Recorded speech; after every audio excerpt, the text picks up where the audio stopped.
wabarakatuh. Jumpa lagi dengan Ustazah Nisa di Taman Ibadah. Anak-anak, apa kabarnya di hari ini?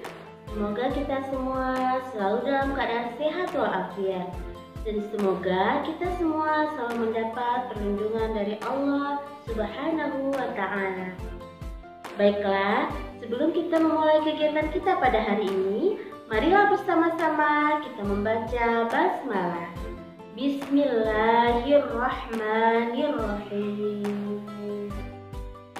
Anak-anak, di pertemuan sebelumnya, Ustazah telah mengajak anak-anak menonton kisah tentang semut dan Nabi Ibrahim. Nah, hari ini Ustazah ingin mengajak anak-anak menonton kisah tentang Nabi kita Muhammad Sallallahu Alaihi Wasallam dan menonton kisah tentang sahabat Ali bin Abi Thalib. Yuk kita saksikan sama-sama.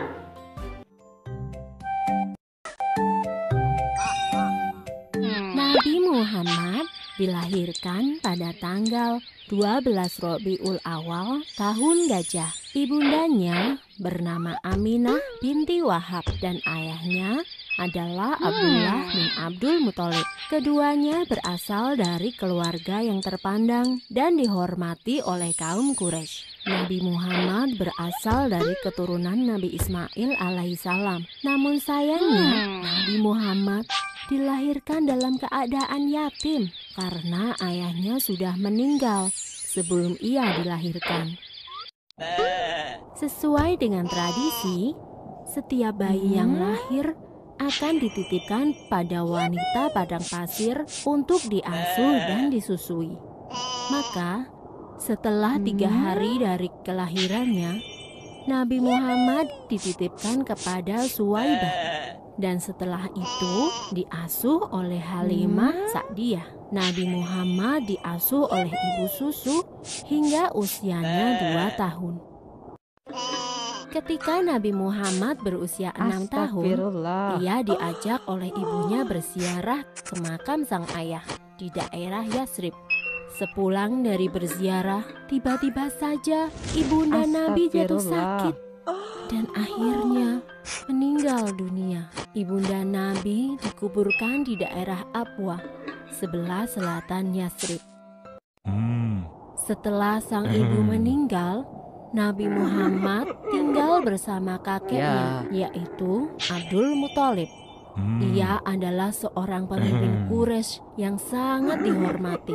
Namun, Nabi Muhammad tidak tinggal lama bersama sang kakek. Sekitar 2 tahun kemudian, sang kakek meninggal dunia. Setelah sang kakek meninggal, Nabi Muhammad diasuh oleh pamannya, yaitu Abu Thalib. Meskipun bukan keluarga kaya, Abu Thalib mengasuh Nabi Muhammad dengan baik. Nabi pun tumbuh dengan sifat-sifat yang terpuji. Ia sangat rajin, cerdas, dan selalu dapat dipercaya. Sejak kecil, Nabi Muhammad sudah terbiasa menggembalakan domba milik sang paman. Ketika usia Nabi menginjak 12 tahun, ia turut serta dalam rombongan khalifah dagang.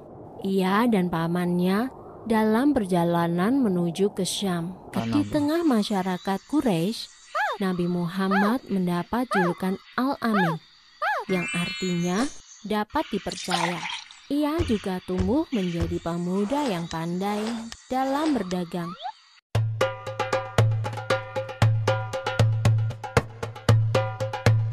Ali bin Thalib merupakan menantu Rasulullah karena Ali menikah dengan Fatimah. Beliau mempunyai julukan Haidar yang berarti seekor singa. Ayah dan ibu Ali berasal dari Bani Hashim. Ia merupakan putra dari paman Rasulullah yaitu Abu Thalib. Orang-orang Quraisy semakin hari semakin membenci Rasulullah. Mereka tidak ragu menyakiti bahkan membunuh siapapun yang mengikuti ajaran Nabi Muhammad. Demi keselamatan para muslimin, Rasulullah menyuruh umatnya untuk hijrah ke Madinah karena mereka akan lebih aman di sana. Pada suatu malam ketika masih gelap gulita, tampak sekelompok orang-orang Quraisy yang membawa pedang dan tombak berkumpul.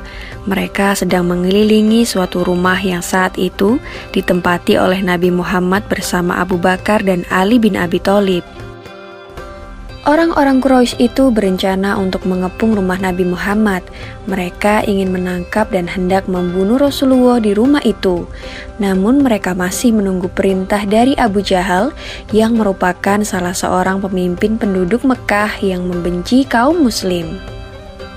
Sementara di dalam rumah, Ali bin Abi Thalib diperintahkan untuk berbaring di tempat tidur dan memakai selimut yang biasanya digunakan oleh Nabi Muhammad. Sedangkan Abu Bakar mempersiapkan cara untuk keluar dari rumah yang sudah dikepung ketat oleh para orang Quraisy. Allah Subhanahu wa Ta'ala kemudian menurunkan mukjizat yang menyebabkan orang-orang Quraisy itu tiba-tiba mengantuk dan akhirnya tertidur pulas. Rasulullah dan Abu Bakar akhirnya bisa keluar dari rumah dengan selamat dan pergi meninggalkan kota Mekkah untuk hijrah ke Madinah. Ketika menjelang pagi, para pasukan Quraisy mulai terbangun keheranan. Abu Jahal yang juga kebingungan dengan segera memerintahkan untuk masuk ke rumah Rasulullah.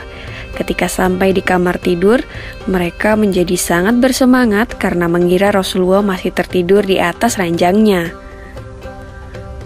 Mereka kemudian mengelilingi tempat tidur itu sambil membawa pedang yang terhunus. Salah satu dari mereka kemudian berkata, "Hai Muhammad, bangunlah, kami datang untuk membunuhmu." Ali lalu membuka selimutnya. Sontak orang-orang Quraisy yang hendak membunuh Rasulullah pun terkejut. "Aku bukanlah Muhammad yang kalian cari," kata Ali kepada para orang-orang Quraisy itu. Abu Jahal yang semakin marah membentak, "Hai Ali, kenapa bukan Muhammad yang tidur di sini? Di mana dia berada?" Ali menjawab dengan santainya, "Aku tidak tahu, semalaman aku hanya tidur di sini." Orang-orang Quraisy yang durhaka itu kecewa karena gagal membunuh utusan Allah. Mereka lalu meninggalkan Ali dan keluar dari rumah Rasulullah dengan tangan hampa. Di Mekah, Ali tinggal selama 3 hari untuk menjalankan tugas yang diberikan oleh Rasulullah. Selanjutnya, Ali ikut hijrah ke Madinah dengan berjalan di malam hari dan bersembunyi di siang hari. Ia juga membawa 2 ekor kambing untuk membantunya membawa barang bawaan sekaligus untuk menghapus jejaknya agar tidak diikuti oleh orang-orang kafir Quraisy. Begitulah salah satu kisah yang menceritakan tentang kecintaan Ali bin Abi Thalib terhadap Rasulullah. Ia rela berkorban demi beliau meskipun nyawa adalah taruhannya. Semoga kisah ini dapat mempertebal rasa cinta kita sebagai umat kepada Rasulullah SAW. Amin ya Rabbal Alamin. Demikianlah kisah tentang Nabi Muhammad dan kisah tentang sahabat Ali bin Abi Thalib.